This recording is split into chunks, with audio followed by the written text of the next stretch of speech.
There is a condition more dangerous to a republic than bad government, and it is the disappearance of everything between the citizen and the state. Between the solitary individual and the vast apparatus of the state, there once existed a dense, ordinary, unglamorous layer of human life.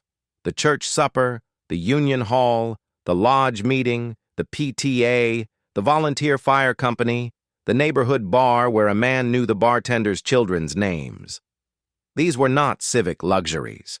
They were not the hobbies of a more leisured age. They were the operating system of self-governance, the places where a citizen practiced, in rooms small enough to hold a voice, the same skills the Republic demands in halls too large for any single voice to carry.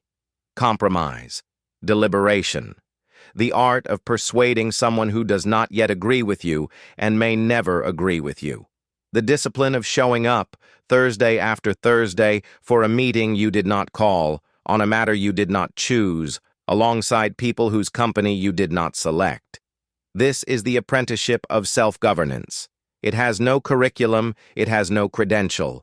It has only the room and the people in it, and the slow, tedious, irreplaceable education of learning to be a citizen among citizens rather than a consumer among strangers. That layer has collapsed. Not in one place, not for one demographic, not because of one cause.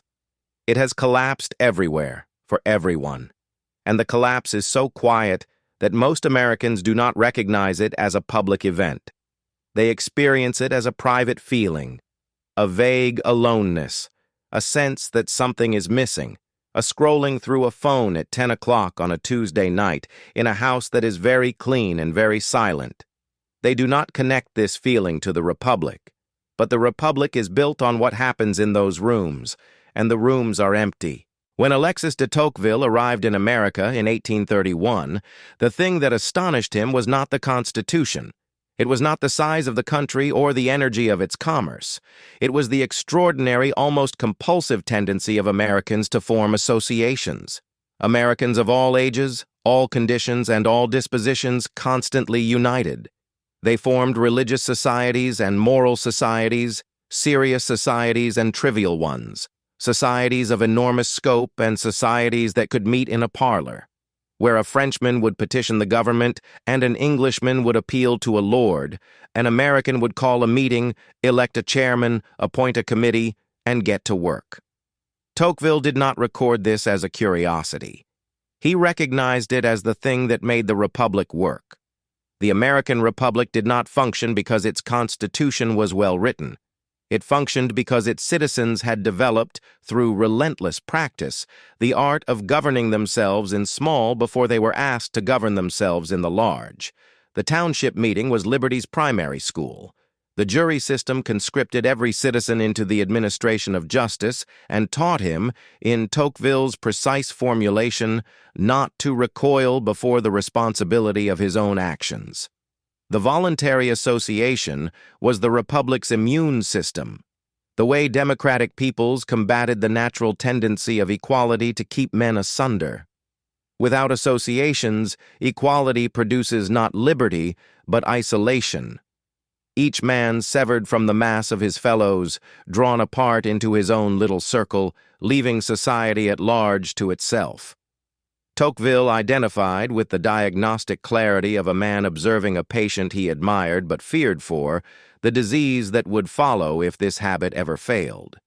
He called it individualism, not selfishness, which is a vice as old as human nature, but something more modern and more dangerous, a mature and calm feeling which disposes each member of the community to sever himself from the mass of his fellow creatures.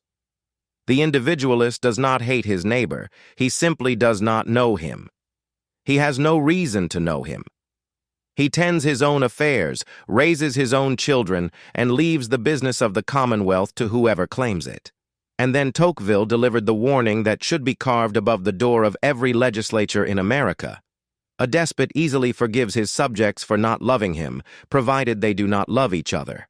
The rooms are emptying. Church membership in America has fallen below 50% for the first time since the statistic was first measured in 1937, when 73% of Americans belong to a congregation. Among those under 30, 1 in 5 attends a weekly service. Union membership has dropped from 1 in 3 workers to fewer than 1 in 10. The Elks, the Rotary, the Lions, the Moose, the fraternal organizations that once knit together tradesmen, shopkeepers, veterans, and immigrants across lines of class and origin, have lost more than half their membership in a generation. The PTA, once the most powerful civic organization for parents in the country, has seen its numbers decline by millions. The numbers are not the point. The numbers are symptoms. What is dying is the habit of showing up, the practice, tedious and essential, of being in a room with people you did not choose, for a purpose larger than your own entertainment. 3 in 4 Americans report no meaningful sense of belonging in their community. 2 in 3 do not feel they belong to the nation. 1 in 3 feels lonely every week. Among Americans under 30, the generation that will inherit whatever remains of the experiment, only 1 in 6 reports having deep social connections. The number of Americans who say they have no close friends at all has quadrupled since 1990. The time Americans spend in the company of friends has plummeted by a third in barely a decade. The men are the worst off. Those with 6 or more close friends have fallen from a majority to barely a quarter. The right's diagnosis is partially correct. Cultural progressivism has treated traditional institutions, the church, the patriarchal family, the fraternal lodge, with a contempt that destroyed some things worth preserving alongside things that deserve to be changed. When you teach a generation that the institutions their grandparents built are monuments to exclusion, you should not be surprised when that generation builds nothing to replace them. The left's diagnosis is equally correct. Economic precarity and the demands of modern work have destroyed the time and space in which community forms. A man who commutes 90 minutes each way, works to meet a mortgage that consumes a third of his income, and returns home too exhausted to attend anything is not choosing isolation. He is being ground out of participation.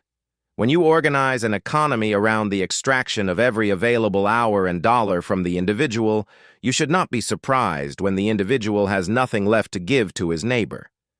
Both diagnoses are right. Neither side is proposing to rebuild what has been lost. The right offers nostalgia, a call to return to institutions whose conditions of existence have been destroyed by the very economic forces the right defends. The left offers programs, managed community from above, administered belonging, the bureaucratization of the very thing that can only grow from below. Neither understands that you cannot legislate a man into a pew, and you cannot subsidize him into a friendship. Into the vacuum left by the empty rooms, something else has moved. It is not nothing. It is worse than nothing. It is a simulation of belonging so convincing that the lonely mistake it for the real thing. The algorithm offers you a congregation. It gathers people who share your convictions, reflects your anger back to you with amplification, and rewards the expression of loyalty with the dopamine of approval. It gives you a tribe. It does not give you a neighbor. And it is the neighbor, not the tribe, on whom the republic depends. A neighbor is someone you did not choose who lives near enough that you must negotiate. You share a fence line, a school district, a water main. You cannot mute him. You cannot block him. You cannot curate your experience of him. When he puts up a sign for the candidate you despise, you must still return his wave, because you will see him tomorrow and the day after and the Tuesday after that. This is the friction on which self-governance depends. It is the daily, unglamorous practice of tolerating someone who is not you and cannot be made to disappear.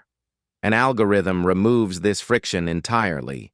It sorts you into communities of the like-minded, feeds you the opinions you already hold, and teaches you, through 1,000 small reinforcements, that disagreement is not a feature of shared life, but an invasion by the enemy.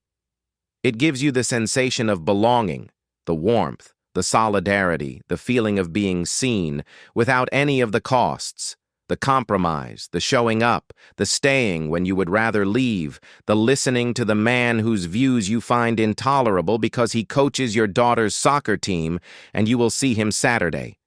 The result is not community. It is a parody of community, a gathering of the already convinced in a room with no walls and no neighbors, practicing the opposite of self-governance. And the political consequences are precisely what the history of republics would predict. Half of former political extremists, when surveyed, cite feelings of marginalization and isolation as the force that drove them toward radicalization. Not ideology, not theology. Loneliness. A people who belong to nothing will attach to anything. They will follow the first voice that says, "You are not alone. I see you. We are the same." The demagogue does not create the loneliness. He harvests it. The previous 5 essays in this collection have asked much of the American citizen. Honest argument, shared burden, epistemic humility, restraint of faith in the public square, a material stake in the Commonwealth. These are real demands and they remain binding. But this essay asks the question that precedes them all. Where does the citizen learn to meet these demands? Not in school, where civic education has been reduced to a semester of memorizing the branches of government. Not from the internet, where argument is performance and agreement is identity. Not from the government itself, which can mandate participation no more than it can mandate friendship. The citizen learns to be a citizen in the rooms between, the church basement, the union hall, the volunteer fire company, the Thursday night meeting of the zoning board, the Sunday morning where you sit beside a man who voted differently from you and share the same bread. The founders assumed these rooms. They did not design them, and they did not protect them, because the rooms were so pervasive as to be invisible, like the air that a fish does not know it breathes. They assumed a citizen who was already embedded in a web of obligation and association, who had already practiced compromise in 100 small rooms before being asked to practice it in the great one. They assumed a citizen who had neighbors, not merely a network. A citizen who belonged to something that was not the state, and was not the market, and was not the algorithm, but was simply a room in a town on a Thursday evening, where people who did not entirely like each other sat together and did the work of the commons. That assumption has collapsed, and with it has collapsed the capacity for everything this collection has demanded. You cannot argue honestly with a man you have never met. You cannot share a burden with a neighbor you do not know. You cannot practice epistemic humility in an echo chamber. You cannot restrain your faith in a public square you never enter. You cannot hold a stake in a commonwealth you experience only through a screen. The solitude of free men is not a private misfortune. It is a Republican catastrophe. No government program will fix this. No policy paper, no appropriations bill, no bipartisan commission on community renewal. The government can build the park. It cannot make you walk in it. It can fund the library. It cannot make you sit beside a stranger and strike up a conversation. Community is not a service to be delivered. It is a practice to be undertaken, and the undertaking falls, as the undertaking of all Republican obligations falls, on the citizen. Self-governance does not mean voting every 4 years. It means showing up in person for something you did not organize and do not control. It means joining the thing, the church, the club, the board, the team, the unglamorous local thing that no one will praise you for joining. It means tolerating the boredom, the disagreement, the inefficiency, the personality you find insufferable, because the room is more important than your comfort.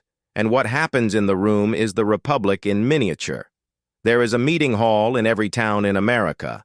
Some have been converted to apartments. Some have been sold to developers. Some still stand with their folding chairs stacked against the wall and their coffee urns gathering dust, waiting for someone to unlock the door. The Republic was not built in Philadelphia. It was built in those rooms, in 10,000 ordinary rooms where ordinary citizens did the ordinary, tedious, irreplaceable work of governing themselves. The Constitution is the blueprint. The rooms are the building. and the building is being abandoned, not by enemies of the Republic, but by its citizens, one empty Thursday at a time. The door is not locked. It was never locked. But a Republic cannot walk through it for you.